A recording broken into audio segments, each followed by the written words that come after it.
Hi there! Welcome back to Info Inspired. In this video, we're going to break down XLOOKUP in Google Sheets, what it does, how it works, and how to use it confidently in real-world situations. We use XLOOKUP to search for a value in a row or a column and return the corresponding value from another row or column. In simple terms, it helps you find something in one place and pull related data from somewhere else. And the best part is, you can use XLOOKUP for both vertical and horizontal lookups in Google Sheets. Let's start with a simple example. Here I have some sample data with employee ID, name, department, and salary. First, let's do a vertical lookup. I know the employee's name, which is Arjun, but I don't know his employee ID. So I'll type Arjun in cell F2, and in G2 I'll enter XLOOKUP F2, B2 B6,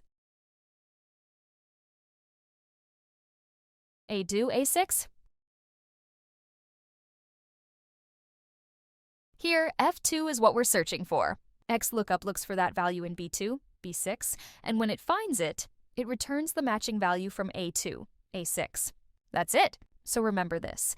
First argument, what you're looking for. Second argument, where you're looking. Third argument, what you want back.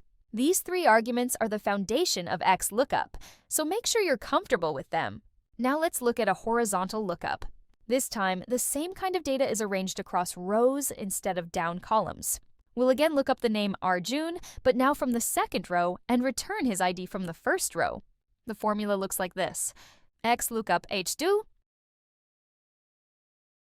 B2, F2, B1, F1.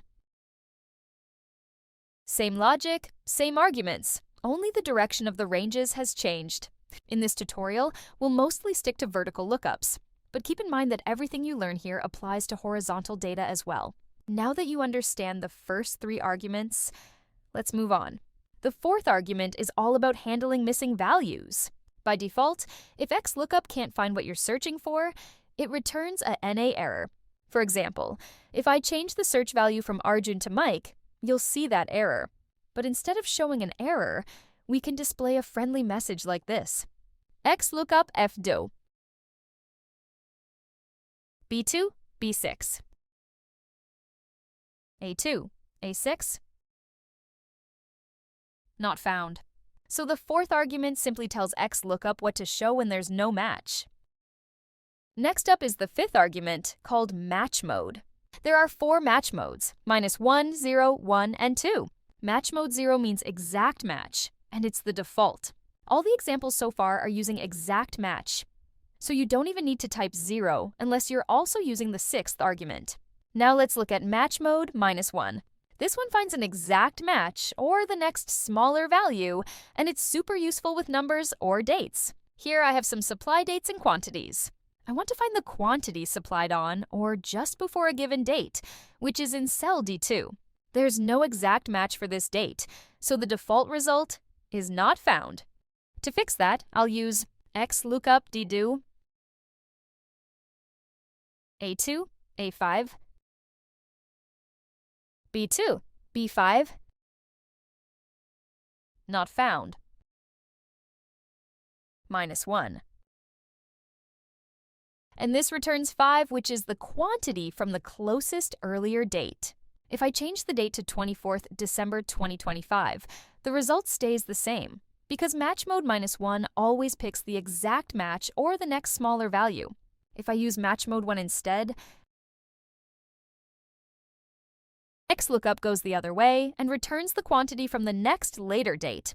Quick tip, if you want XLOOKUP to return NA instead of custom text while using match mode, use the NA function, not the text, when NA. Now let's talk about match mode 2, which is used for wildcards. This is really handy when you don't know the full text you're searching for. In this table, column A has product codes and column B has product names. XLOOKUP supports 3 wildcards, asterisk for any number of characters, question mark for exactly one character, tilde to treat wildcards as normal text. For example, to find any product code that starts with LAP, I can use XLOOKUP LAP followed by asterisk. A2, A6. B2, B6. Not found, 2. If I want codes that end with 205, I'll use asterisk 205. To find text anywhere in the code, just put an asterisk on both sides. And if the code could be LAP-101 or LAP_101, I can use LAP?101. If I ever need to search for an actual wildcard character, I just add a tilde before it.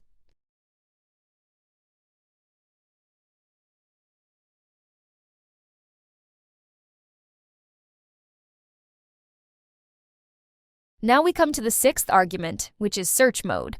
This is the part that usually confuses people, but once you understand it, you're all set. By default, XLOOKUP searches from the first value to the last value. For vertical data, that means it searches from top to bottom. So, by default, XLOOKUP returns the value corresponding to the first match it finds. All of our previous examples followed this behavior. However, if your data contains duplicates, you can control whether XLOOKUP returns the first match or the last match. That's exactly what the search mode argument does. There are 4 search modes: 1, -1, 2, and -2. 1 means search from top to bottom. -1 means search from bottom to top. Since we already know that 1 searches from top to bottom, let's move on to -1. Here, we have employee names in column A and their scores in column B. As you can see, some employee names are repeated. Take the employee John. If I want his latest score, I'll use XLOOKUP D2, A2 A6, B2 B6, not found, 0 -1. This is an exact match because the match mode is set to 0.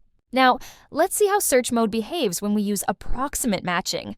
Consider this new dataset. Here, I'm searching for the number 6, which is not present in column A, the lookup range. Based on the current formula in cell E2, with match mode set to -1, XLOOKUP finds the nearest smaller value, which is 5, and returns apple.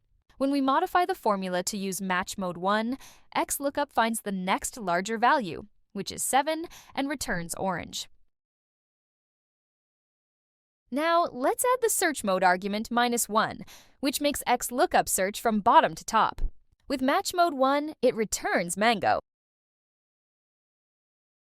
And with match mode -1, it returns strawberry. Once you clearly understand this bottom to top behavior, controlled by search mode -1, you can confidently move on to the next search mode. Finally, let's talk about binary search modes, 2 and -2.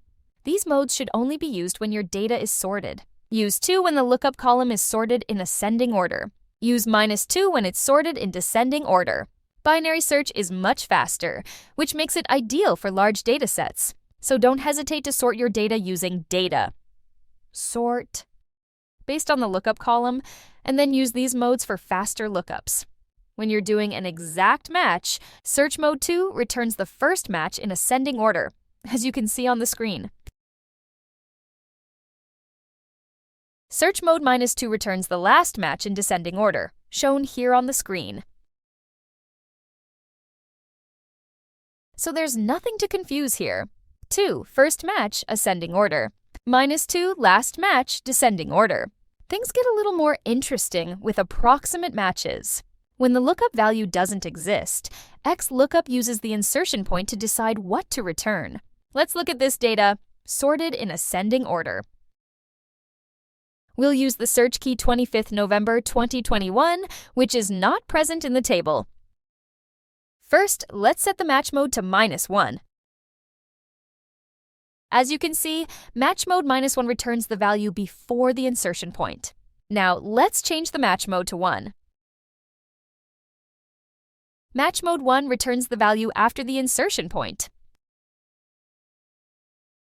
Now, let's see what happens when the data is sorted in descending order. Here, the behavior is reversed. Match mode -1 returns the value after the insertion point. Match mode 1 returns the value before the insertion point. And that's it. That's everything you need to understand the core behavior of XLOOKUP in Google Sheets. Once you're comfortable with this, you can move on to more advanced techniques like two-way lookups, returning multiple values, and slicing data. I'll be covering those in future videos, so make sure to subscribe to the channel. And thanks for watching.